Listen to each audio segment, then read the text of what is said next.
are you here? Rockfin. Rockfin, what are you doing? Okay. All right, Rockfin is loaded. Rockfin is loaded. Here we go. Let's go. Okay. Okay.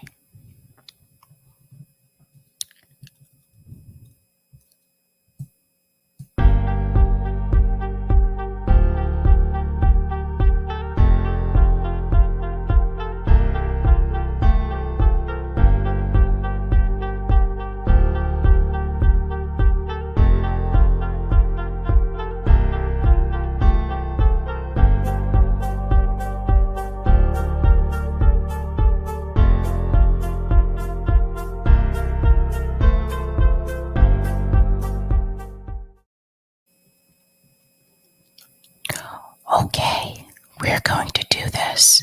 Here we go. Let's go. All right. Happy Friday. Welcome to the Sabby Sab Show on Revolutionary Blackout Network. I was whispering Sean as Mars Sabs. I know. I don't know what I was doing. But welcome to the Sabby Sab Show on Revolutionary Blackout Network. It's good to be back, guys. I was away in DC last week, so I wasn't here last Friday for the Assange rally. So that was a great time. We had a great turnout. Really proud of all the organizers, and everybody did the damn thing. Okay, they did the damn thing. Shout out to everyone watching on YouTube, Rockfin, and Twitter. Hello, guys, and happy Friday. So I have two stories I want to talk about tonight. So let's go ahead and show that graphic. Now I'm going to discuss Joe Rogan and Tulsi Gabbard Ukraine issue. So Joe Rogan did interview Tulsi Gabbard recently, and we want to talk about that topic. I know I've talked about other topics with Tulsi Gabbard that we've been discussing throughout the week, and this topic is different. So I do want to focus on that. And I'm also going to discuss John Fetterman backs the blue. Those of us at RBN, we've been pretty critical, I would say, of John Fetterman. And there was a recent interview that he had about policing, and I think you guys need to see that. So those are the stories that I'm going to cover tonight. I want to go ahead and give a couple of shout outs to people in the chat. What is going on? Burner account. Fetterman is such a fraud. Burner account knows what's up. You know what's up, burner account. You know what's going on. Shout out to Pitchforks Are Coming. No free pass on Ukraine. There you go. The Quantum Alchemist. Again, I think I said this last night, but every time I see your name, I think about Full Metal Alchemist, the show. No more funding for Neon Ozzy C crap. I think I know what you mean, but I hear you. What's going on, Nonzenzi? Here is the follow-up stream.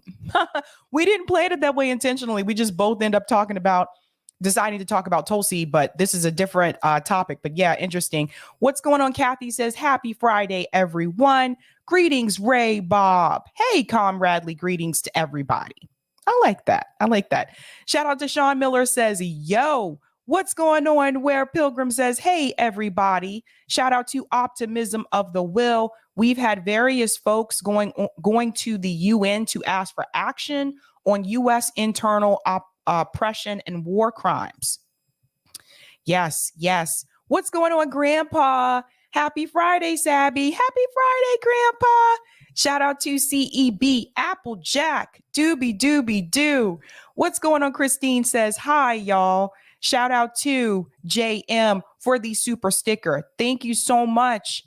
All right, let's go ahead and get into our first story. So I'm going to start off with John Fetterman. So I want to give a quick shout out to Case Study QB for this clip, because I'll be honest with you guys, if it wasn't for Case Study QB, I don't know how I would see a lot of these clips, because I really don't like watching. I don't like watching mainstream media. I don't know how Case Study does it, but Case actually posted this clip on Twitter. So I do want to go ahead and share this. Now, this is a recent interview that was done with John Fetterman. They're talking to him here about, Democrats, midterms, Roe v. Wade, the filibuster. But the topic that really stood out to me was the criminal justice topic. And I think this is going to show you something about John Fetterman. Now, like I said, we've been critical of him on RBN about some of his stances. But this is one that I think if you are for defunding the police, if you're new and you don't know that, those of us at RBN, we are for that.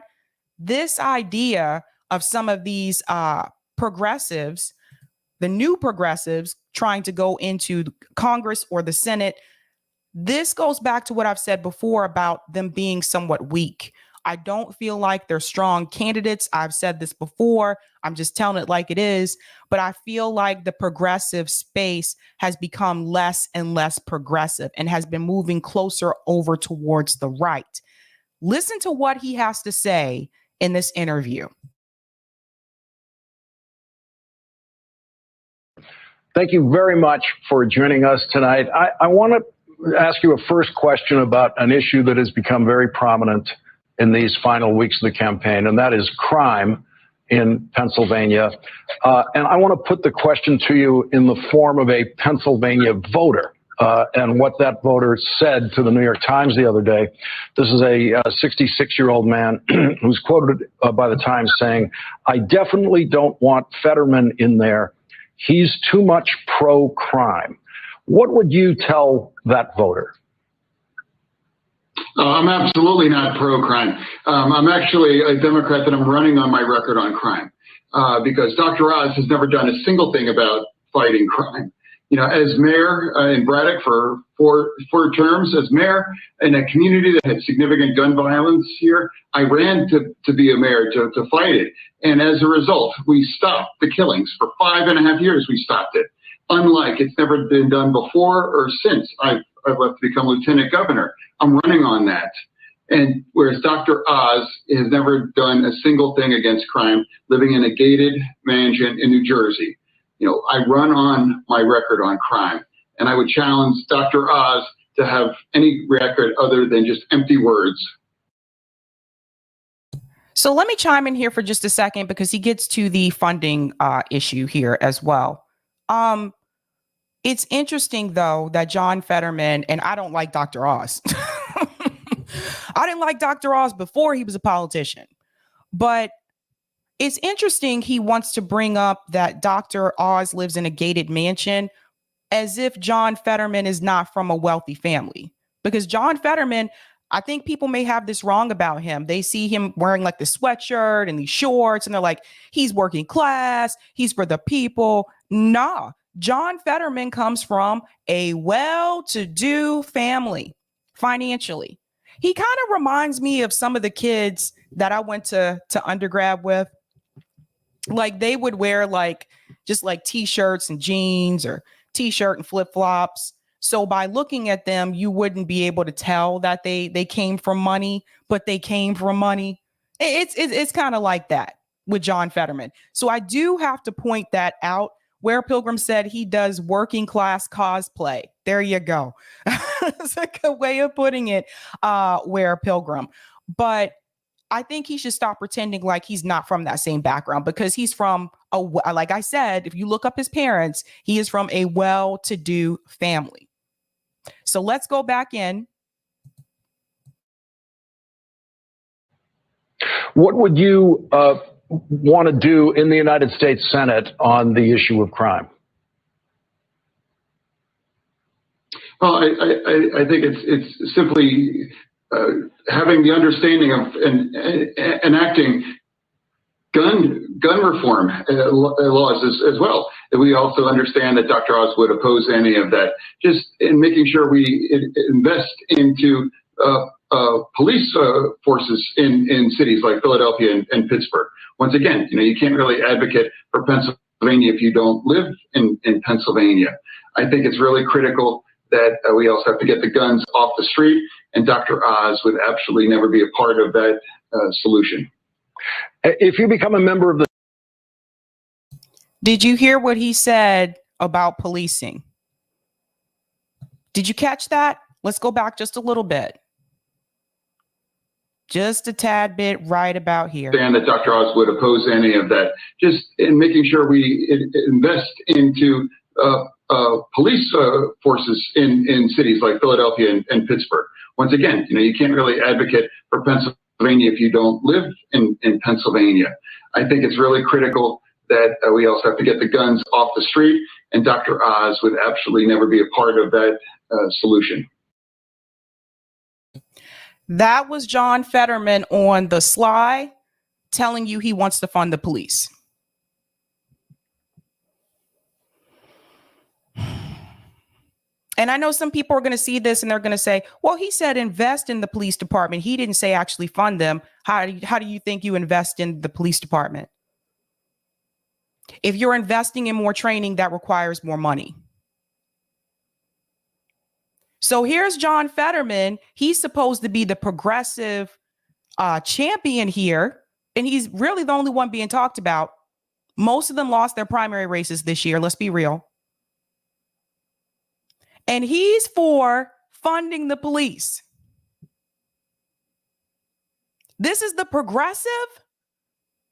This is the champ. What happened to the progressive policies and movement? John Fetterman's response to crime is to fund the police. Isn't that the same message coming from the establishment corporate Democrats that are in Congress and in the Senate right now? So how different is John Fetterman going to be if he wins and goes into the Senate? How different is he going to be from the corporate Democrats who already sit there? When it comes to policing, he agrees with them. That's not progressive.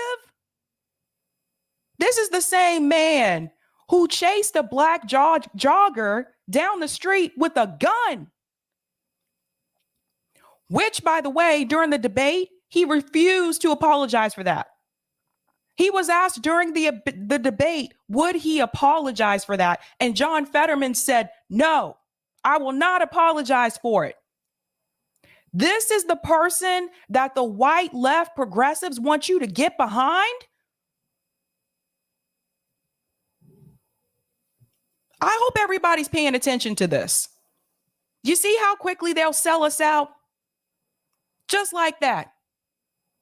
Yeah, I know he chased a jogger down the street and yeah, that was bad, but he's the best chance we have. That's what they'll say. Who's the we? Because when they say we, that let me know right there, if you're willing to sell out black people, you're willing to sell out working class people and poor people, you're not talking about, when they say we, they're not including me. They're speaking for white leftists. That's who they're speaking for. Just like that, they'll sell you out. Let's go on. But this is the best. He's the best chance we've got, guys. Let's go on. If you become a member of the Senate, would you vote to end the filibuster rule, the 60 vote threshold in the Senate? Absolutely. In fact, to my knowledge, I was the first candidate to actually call for eliminating the filibuster because we understood that if you want to have anything accomplished here in the Senate, we're going to need to drop that, particularly in common sense, gun reform. Also, in terms of action in the Senate, would you support Senate legislation to basically write Roe versus Wade into law? Absolutely. Codifying Roe v. Wade, I run on that as well, too. Dr. Oz celebrated when Roe v. Wade went down. He runs with Doug Mastriano, and they both have these very extremist views on abortion. Dr. Oz believes that the choice belongs with him, where I believe that the choice belongs with women, and between them and a real doctor, not a fraud like Dr. Oz. It's something that I'm running on, and it's definitely energized and angered a lot of people in Pennsylvania, too. Let me cut in here for a second.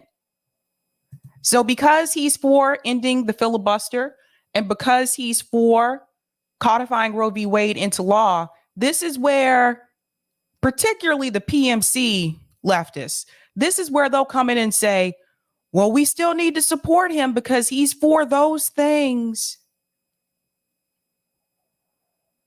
This is what they'll do. This is exactly why the left doesn't really win. I'm going to do a deeper dive into this tonight on my show at 8 p.m. because I'm going to show you guys what those progressive policies, the oath, the pledge that the Justice Democrats took. We're going to tear that apart tonight because they're not doing it. They're not doing it. Someone mentioned Israel in the chat. That's another thing we've talked about with John Fetterman. He's against BDS. And the leftists, particularly the PMC leftists, they want you to be okay with this. They want you to be okay with these progressive candidates that oppose BDS, that oppose defunding the police, want to fund the police more. When we've told you and showed you data multiple times on RBN that more cops doesn't necessarily decrease crime, that police only solve 0.02% of crime. This is what they'll point towards and say, well, this is why you got to pick him. And listen, Dr. Oz is terrible, absolutely terrible. But John Fetterman isn't this progressive champion that he's being made out to be. John Fetterman has said in multiple interviews that he is not progressive. He's a Democrat. And yet you have all these pundits pushing him.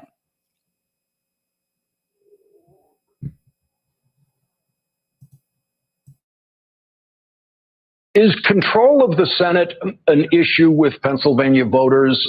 When you talk to them about the importance of Democrats controlling the Senate, what do you tell them? And is that an important factor in their voting? It is important because, controlling the Senate allows us to get the important things enacted here. We got to get our minimum wage up. We need to pass the PRO Act.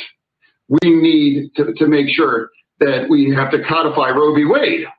At the end of the day, anything important that Democrats all stand and believe in, well, it has to happen if we have control of the Senate.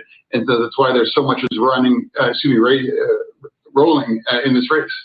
If you go to the Senate next year, you will be enacted here. We got to get our minimum wage up. We need to pass the PRO Act.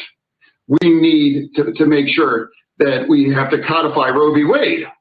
At the end of the day, anything important that Democrats all stand and believe in, well, it has to happen if we have control of the Senate. And so that's why there's so much is rolling in this race. Let's talk about this issue here about having control of the Senate. Let's say the Democratic Party gets 2 seats in the Senate, which is what I believe they're aiming towards, right? How do you handle the issue of Kyrsten Sinema and Joe Manchin? Has anybody mentioned that part? Let's say they get those 2 seats that they're trying to get in the Senate. How do you deal with the issue of Kyrsten Sinema and Joe Manchin? When it comes to progressive issues, I should say. Because Kyrsten Sinema and Joe Manchin are not progressive. They don't agree with a lot of these issues, even though Kyrsten Sinema said she agreed with $15 minimum wage when she was agreeing. How do you deal with that? How do you deal with the issue of the Senate parliamentarian, which has been a problem? Is John Fetterman going to be crucial in getting us Medicare for all? Let's say on a pipe dream, let's say it passes in the House. Is it going to pass in the Senate? No.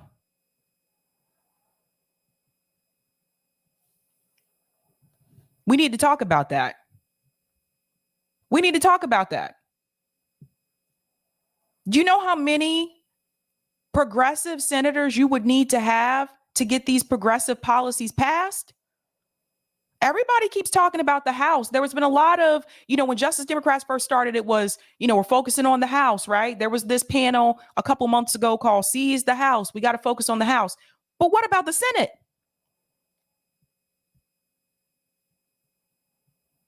Because a lot of times that's where bills go to die.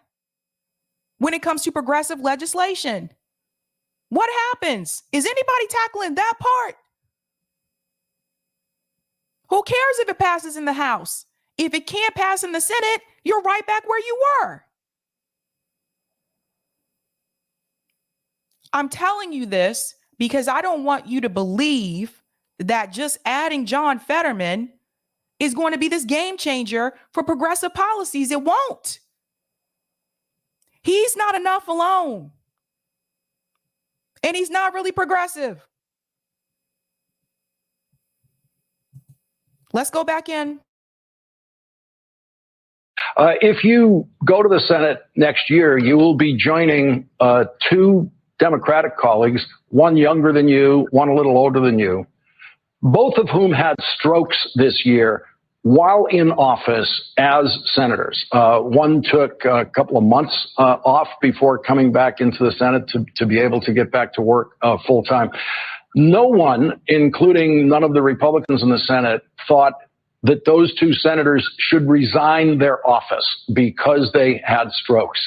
Do you see a difference between a sitting senator having a stroke and a candidate like yourself suffering the stroke that you suffered during the campaign? You know what the difference is that they didn't have doctors in their lives making fun of it or making jokes about having a stroke. What kind of sick is it? Like, what kind of a doctor that had somebody that was sick that he's rooting on him remaining sick? I can't believe that having a doctor that is cheering on for me not to get better. But the truth is that I'm going to be a lot better in January, but he's going to still be a fraud. And that's the difference between myself and other senators that had strokes too, is that they don't have a doctor ridiculing it and making light of it. So Dr. Oz is absolutely wrong for that. That being said, I will say this. Is John Fetterman's health a concern? Is this going to be an issue? Is it a concern? Because remember, he didn't even want to debate because he was told that he needs to focus on not having a lot of stress, right? As a politician, you're going to have a lot of stress. When you're running for office, you have a lot of stress. Is his health a concern? That's another thing I think that we should think about. Not trying to shame anybody for health issues, but this did just happen. And if he was told that he needed to rest and relax, how is he going to hold up in DC with all the stress, especially that comes from being in the Senate?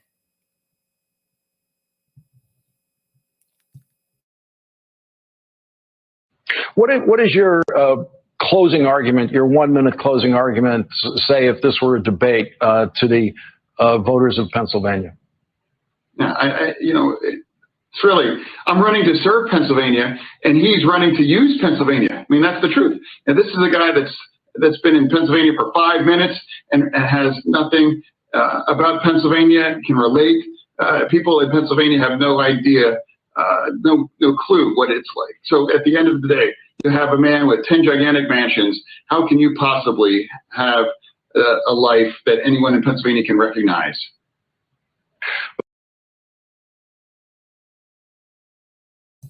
Again, it's funny to me because he's actually acting like he doesn't come from money. That's what's interesting. I will say, I do think you should have to live in the state. Like, I will say this. I do not agree with candidates moving to a district or moving to a state just to run. I don't agree with that. And people have done that. People have done that before. They've moved to districts that they know they could probably win in. They moved to states like, oh, I probably have a good chance of winning there just so they can run for office. I don't agree with that. I don't think that's right. But let's see how John Fetterman and Dr. Oz are doing in the polls, because it's not the landslide that some people would think it would be. Now, this is from 538. Let me go ahead and share this here. I'm going to make this a little bit bigger because their text is tiny. Okay. So here we are, U.S. Senate, Pennsylvania, 2022. And this is for the week of October 8th through the 11th. And I can click on that here. Oh, that took me to something different. I'm still going to zoom in a little bit more. Oh, there we go. And I'm going to scoot over here. So we're looking at this top line here for the poll results. Now, right now, I'm still going to make this bigger. 538, you guys have got to do something with this tiny font, bud. I don't know, guys. If you wear glasses, get your glasses out. Get your reading glasses. Okay. So this top line here, Fetterman versus Oz. Fetterman is polling at 47%. Oz is polling at 45%. It's close. It's not the landslide you think it would be. And if you'll notice, John Fetterman, his polling has decreased over time. So if I scroll back over here, the week of September 29th through the 30th, you'll see here, he was polling at 50%. Dr. Oz was polling at 34%. How the hell did Dr. Oz go from 34% to 45% that quickly? So people need to be paying attention to this. I hope people are paying attention to this. But this is not this is not a landslide. But something shifted here. If you had just the week before, the last weekend of September, you had John Fetterman polling at 50%. And you had Dr. Oz polling at 34%. Look at the lead John Fetterman had over Dr. Oz the last weekend of September. And look at the difference now. John Fetterman has actually decreased in the poll. He's now at 47%. Went from 50 to 47. Dr. Oz has increased in the poll. He is now at 45%. So he went from 34 to 45, more than 10 points. Do you guys see this? Everybody need to pay attention. This is why I told people before. They were like, oh, it's going to be a landslide. Nah, bud. If we go down to the third week here, now this is the week of, again, September 29th, September 30th. I don't know why he was definitely dropping. John Fetterman was at 55%. He has gone all the way from 55% to 47%, you guys. Interesting. So, and Dr. Oz, for him, it's been the opposite. He's gained support. That's a big jump. You went from 34% to 45%. So this is why, and I have to tell you, have you guys noticed that the new progressives that are running this term, have you noticed they haven't been given as much attention as AOC and that first round of the squad that went through? You notice they haven't been given that attention?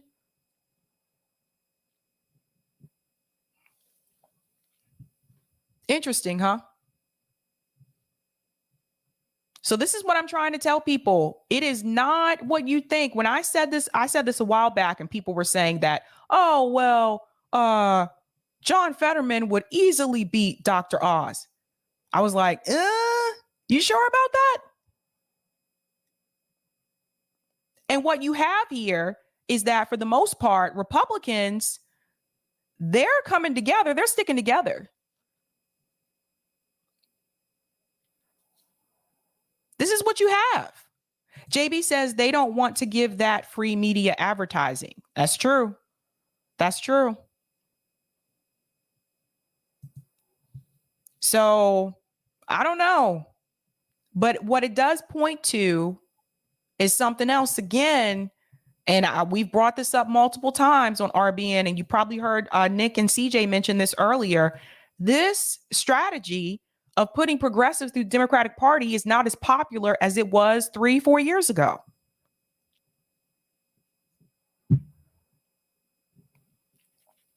And I think we know the reasons for that. Rick says, I think these races are going to be 50-50 from here on out because plenty of people have opted out of voting. So you are just dealing with base voters now. MSNBC Dems will come out, as will Fox News Republicans. That's a good point, Rick. That is a good point. See the Change said, last poll I saw in Texas, Beto and Abbott were neck and neck, and Beto was behind. He said he's not worried because there will be a big Dem voter turnout. RE, his position on overturning Roe v. Wade. Yeah, that's interesting because when I looked at an article recently, there was a poll where they were asking Texas voters what issues do they care about the most. You know what the number one issue was?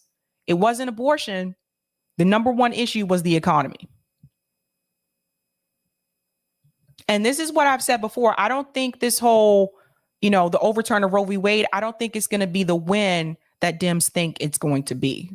I know more people are upset about the economy than about the overturn of Roe v. Wade. Thank you for the super chat, CEB. Sabby can't talk about this because you're rude. How dare we criticize candidates or politicians? Thank you for the super chat. Donald grabbed them by... Thank you for the super chat, Donald. The grifter Democrats have been carrying on about codifying Roe since Clinton was elected. It's been nearly 30 years. They're not going to do it. That's interesting. I mean, it has been a long time. And thank you for the super sticker, Aberdeen71. Thanks so much, guys. All right, we are going into our second story. This one is about Tulsi Gabbard and Joe Rogan. Now, for those who are not aware, Joe Rogan did interview Tulsi Gabbard recently, and this comes after her exit from the Democratic Party. But in this particular clip, they're talking about the issue with the funding for Ukraine and the conflict in general. I do want to start off by saying that I'm not a Tulsi Gabbard supporter, never have been a Tulsi Gabbard supporter. I don't agree with Tulsi Gabbard on some of the issues. But I do agree with her on this issue with this conflict with Russia and Ukraine and the funding. I think it's problematic. And I'm really tired of seeing these headlines every other week that we're giving them more money. Billions. So I'm going to go ahead and cue up this clip here. And we're going to get into it. So let me go ahead and share my screen. Now, you can catch the full video on Spotify. For those who are not aware, for some channels, Spotify is not just audio, it's also video. So Joe Rogan's podcast, you can actually see the video on Spotify as well. So let's go ahead and get into it. The Joe Rogan Experience. So with things like funding the Ukraine war with Russia, please explain to people what that means and why we're sending so much money over to Ukraine. So let's start with that. Let's start with the military industrial complex. Okay. What is it? Who is it? It is these massive defense corporations who make all these different weapon systems, from the smallest to the most powerful nuclear weapons and missiles. When we are at war, they make a lot of money.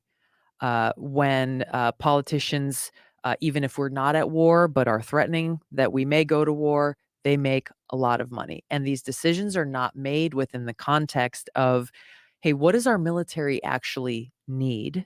What do we need to ensure that our military is ready to defend our country and our national security interests?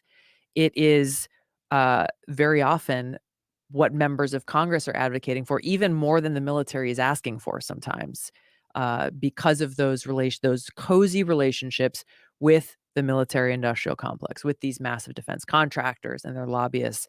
So there's a direct correlation as the money is changing hands there. Let's talk about that piece for just a second. This is why it is so crucial that you have these protests at places like Lockheed Martin, at Raytheon, and there have been protests at Raytheon this year, a couple of them here in Massachusetts.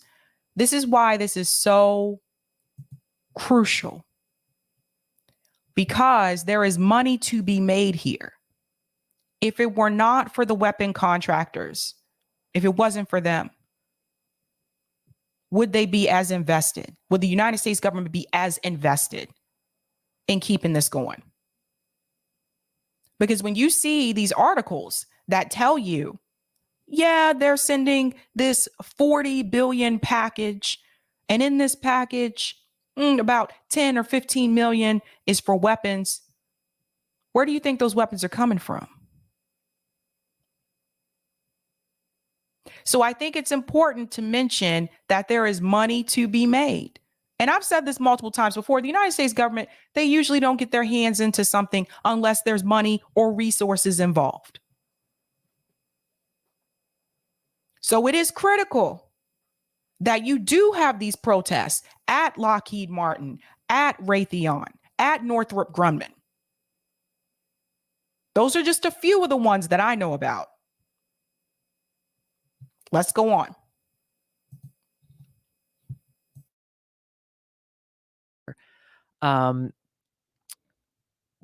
The problem is not with the Democratic Party, the Republican Party on this issue. When you see this so much divisiveness on tons of other issues facing our country, everything from infrastructure to education, all these other things, you see like, oh my gosh, Democrats and Republicans can't agree on anything.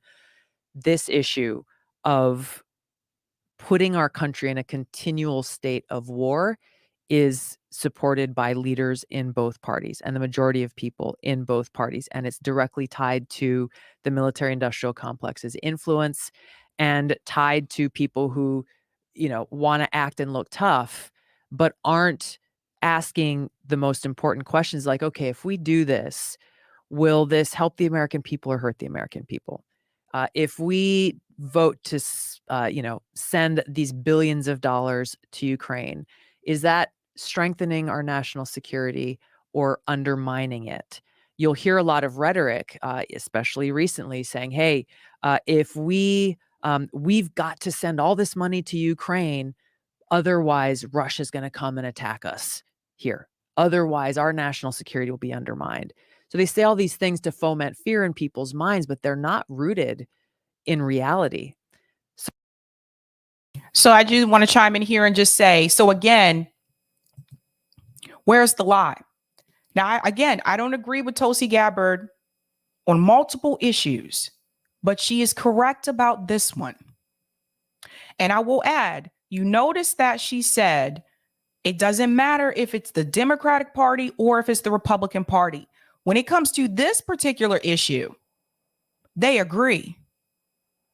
When it comes to supporting the military-industrial complex, the Democratic Party and the Republican Party have bipartisanship easily.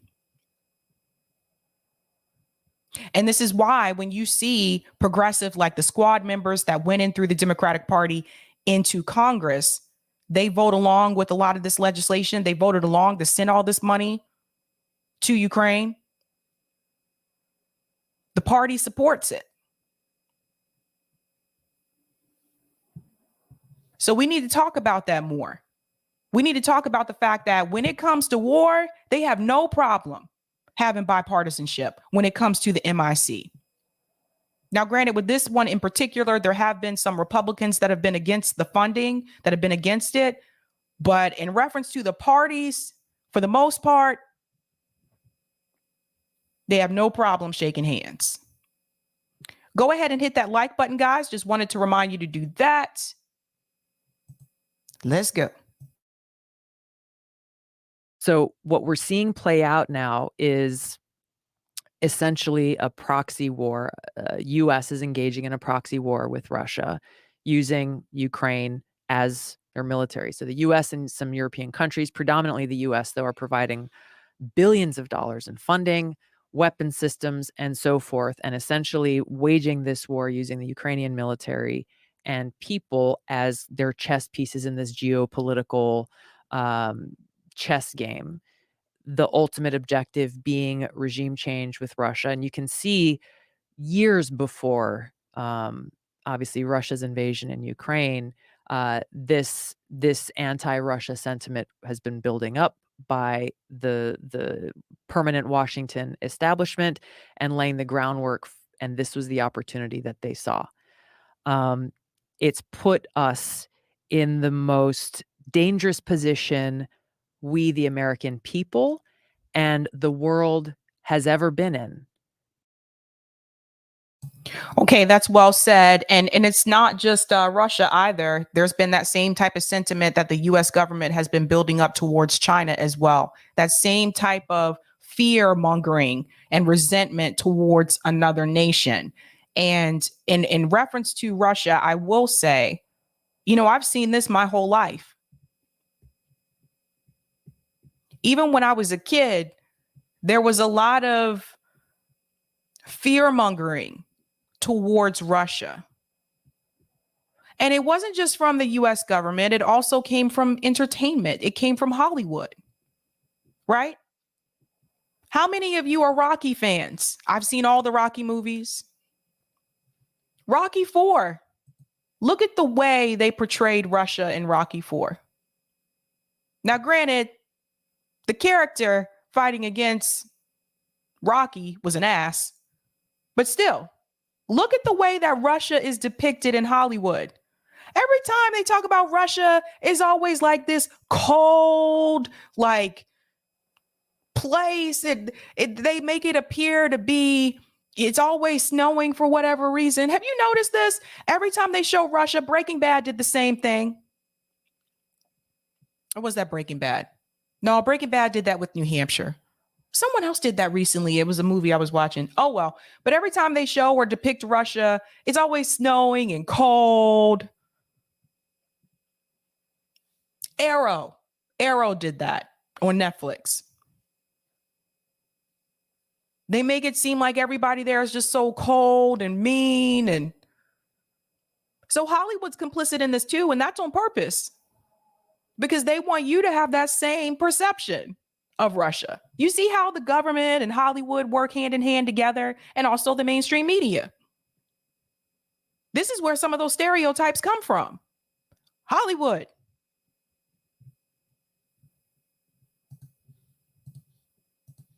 In that a nuclear war could break out in a week, in 30 days.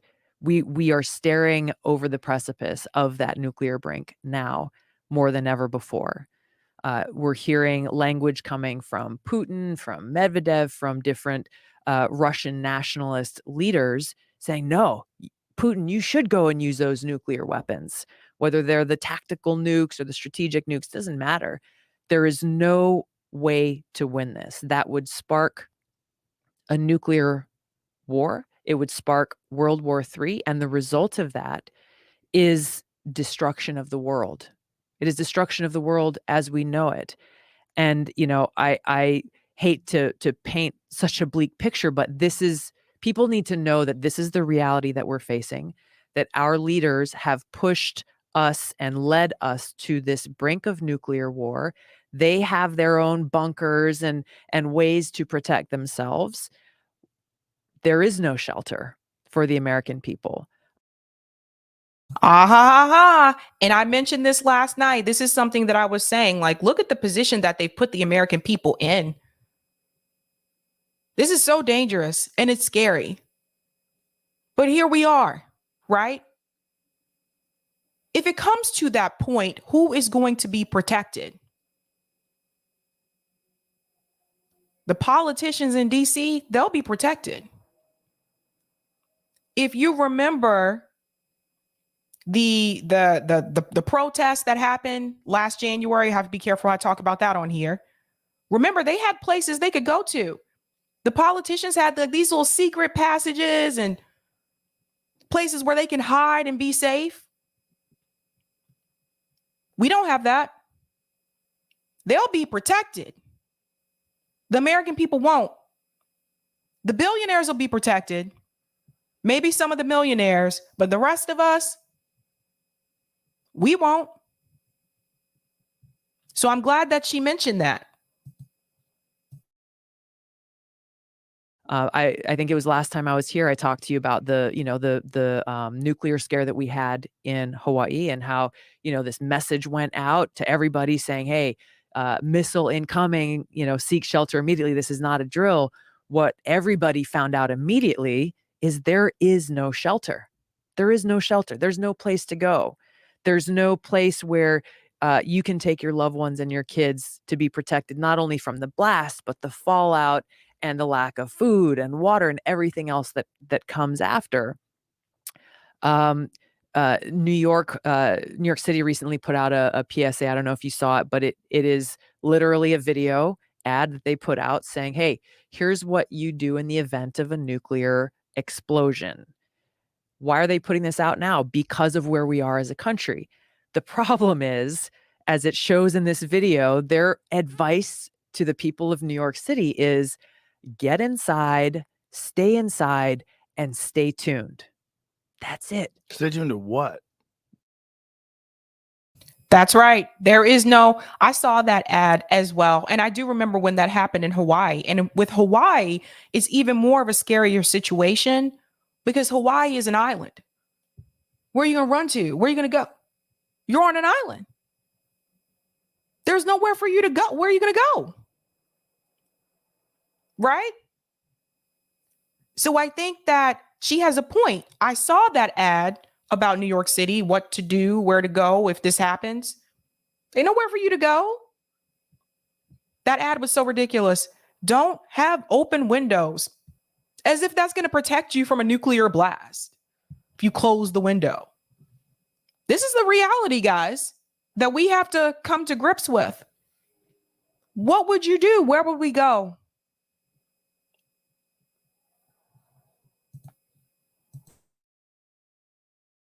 The radio, I guess. I mean, what is even going to be available? That's my point. Yeah, that is exactly my point. There will be no power. There will be no infrastructure. There will be no, you see what's happening in Florida right now with the recovery efforts after this hurricane just swept through and demolished it. You think about that, multiply that by 50,000 times. The devastation is what we would see, but we wouldn't have FEMA. We wouldn't have these first responders who are able to actually go out and help people. And the worst thing I said when I watched that PSA, get inside, stay tuned. At the end, I'm assuming as an actor they hired to do this, she looks in the camera and she's like, you got this, New York. Like, what in the world? These people are creating this false sense of security for the American people, saying oh yeah, take shelter, but there is no shelter. We should watch that because it's so crazy. It is insane. Let's watch that because it's.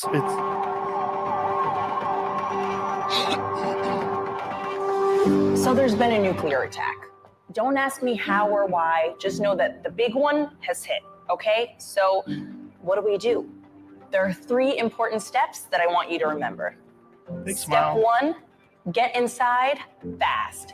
You, your friends, your family, get inside. And no, staying in the car is not an option. You need to get into a building and move away from the windows. Look at her smiles. I know. Big smile. Step 2, stay inside. Shut all doors and windows. Have a basement? Head there. If you don't have one, get as far into the middle of the building as possible. If you were outside after the blast, get clean immediately. Remove and bag all outer clothing to keep radioactive dust or ash away from your body. Step 3, stay tuned. Follow media for more information. Don't forget to sign up for Notify NYC for official alerts and updates. And don't go outside until officials say it's safe. All right, you've got this. You don't got shit. So that part where she says, don't go outside until the officials say it's safe. Would the officials be alive? Like what? I can't believe they made this ad. Oh boy. Officials like who? Rashida Tlaib? She's gonna tell you. Right. Like who's the officials? People that they elected?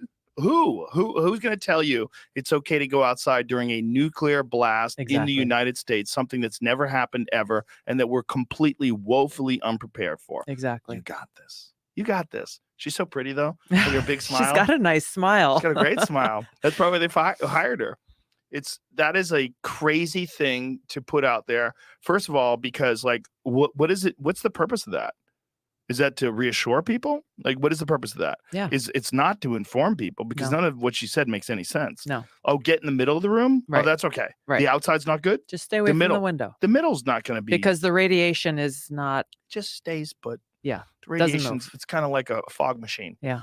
You know, it just doesn't get inside. Like what? I was in, I think it was after my second deployment. When I came back from the Middle East, I went on a trip and did some travel through Eastern Europe and went and actually visited Chernobyl. And it was astonishing to me even decades after that happened, because I was curious. I'd heard about it and it's like, okay. Went on this little bus and went out there. They gave us these radiation monitors, these handheld radiation monitors, so that wherever we were, you know, you could kind of test and see where the radiation still existed. They're like, oh, you're going to see apple trees and things like that. Don't eat any of the fruit because it's contaminated. It is still contaminated decades later. Walking through the middle of the town, I know everyone's seen the pictures, and obviously now with that Chernobyl series, I think that Netflix did, more and more people know the story, but you know, walking through like the school and the classrooms where the desks and the books and the kids' shoes and the deflated basketballs, everything is still there in the way that it was when people fled and had to evacuate when that nuclear plant melted down. It was so eerie walking through there. You could almost kind of feel the heaviness of what happened there. And then as we were leaving after we left and were crossing back into Ukraine, we had to go through these before we got on the bus, we had to go through these radiation, kind of like the thing you walk through in TSA, except it tests for radiation to make sure you're not actually bringing any contaminants with you back into society. All of that is to say, like, this is what we're talking about. So you see that kind of video and you see how completely out of touch it is with the reality of what could happen in the event of a nuclear attack. And the fact that, you know, Russia's got over 6,000 nuclear warheads. The United States has over 5,000 nuclear warheads, both countries making up 90% of the total number of nuclear warheads that exist in the world. And literally it would just take the flick of a match to spark this war off. And that's where say, okay, well, you hear President Biden say, well, this is Putin's war. This is Putin's fault. It's Putin who's the one who's solely responsible. Well, the United States and some of these European NATO countries are fueling this war and need to provide the leadership to bring about a negotiated outcome. That is exactly what needs to happen here to prevent the destruction of the planet. We need to call for peace. We really need to call for peace. Because if, and excuse my language, but if shit pops off, does it really matter whose war it is if everyone's dead?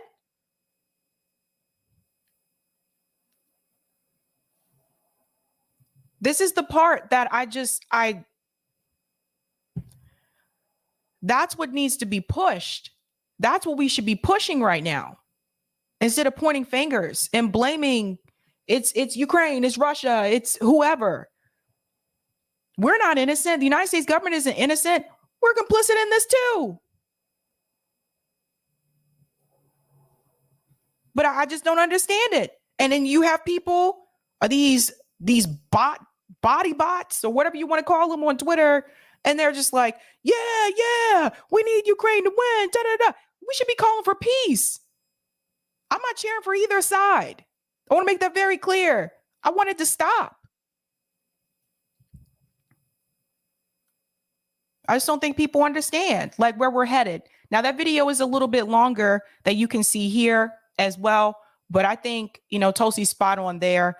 And I also think that you should watch the entire interview on Joe Rogan's on Spotify where you can hear the whole thing because they talked about other things as well. Joe Rogan doesn't put his full interviews on YouTube anymore. There's just like these 15-minute or 14-minute clips that he'll put on.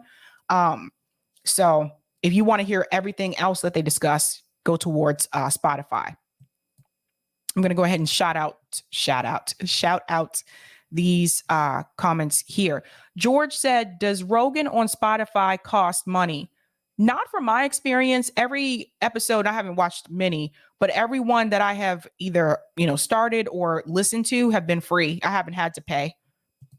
Thank you for the super chat, Sean. She's only partially correct. Defense contractors aren't the only ones profiting from war. Where do you think all our jobs and industry went? That's a good point, Sean. John said Stranger Things too. That's right. That's what it was. Stranger Things also, they played on the Russian fear mongering from the 80s, like the Cold War. They played on that in Stranger Things because Stranger Things takes place in the 80s. JB says, yep, Russia is always cold. In every movie, in every show that I've seen where they depict Russia, I'm like, really? It snows all the time in Russia? I doubt it. I doubt it. Thank you for the super chat, Sean. Look at the term banana republic, capitalism. Mr. Methuselah. Yep, Tom Cruise, latest movie, Top Gun Maverick. Russia was the bad guy, and they were training to exnay the Ruskies. Exnay the Ruskies. I haven't seen that new Top Gun. I'm also tired of Tom Cruise. That's a whole nother topic. Thank you for the super chat, Sean. They never criticize capitalism. Tulsi is garbage. Yeah, again, I'm not a Tulsi fan or a Tulsi supporter, but I'll give credit where credit's due when it comes to especially this particular issue with Russia and Ukraine. Now, I am actually going to do a deeper dive about Ukraine funding tonight on my channel. And I'll just show you thumbnail here, what we're going to be discussing tonight. We're also going to do a deep dive about gentrification and housing. Why does it look like that? Why does it look like that, bud? I don't want to share the entire screen. Anywho, tonight at 8 p.m. Eastern Standard Time, I'm going to discuss Aaron Mate and Tucker Carlson interview about Ukraine funding and about why the squad has been supporting it. I'm going to talk about that. And I'm also going to do a deep dive from that into what this whole Justice Democrats strategy was supposed to be about and what were they supposed to stand against. Now, there's a whole list of items that they signed as a part of a pledge, and we're going to take a look at that and see what really happened here, what went wrong. I'm also going to discuss Russell Brand grills Bill Gates. So he's coming after Bill Gates, and rightfully so. We're going to talk about that. We're going to talk about some of this farmland that Bill Gates has bought up as well. And we're also going to talk about gentrified Boston. So I actually do have someone coming on tonight from United Front Against Displacement. They've been on RBN with me before. They're going to come on and talk about the gentrification issue that we're having in Boston and also the affordable housing issue and what you could possibly do to help or to stop it. It's already started, but what else we could do. So it should be a good show tonight. I'm not doing call in tonight because I actually have to pack tonight after my show because I'm going to Vermont for the weekend. Just going to get out of here for like a day or two, see a friend of mine that I haven't had a chance to see in a while. So yeah, should be great. I'm looking forward to it. Guys, thank you so much for hanging out with me and doing the damn thing. Hit that like button if you didn't have a chance to do so. And other than that, guys, have a good night and keep up the fight.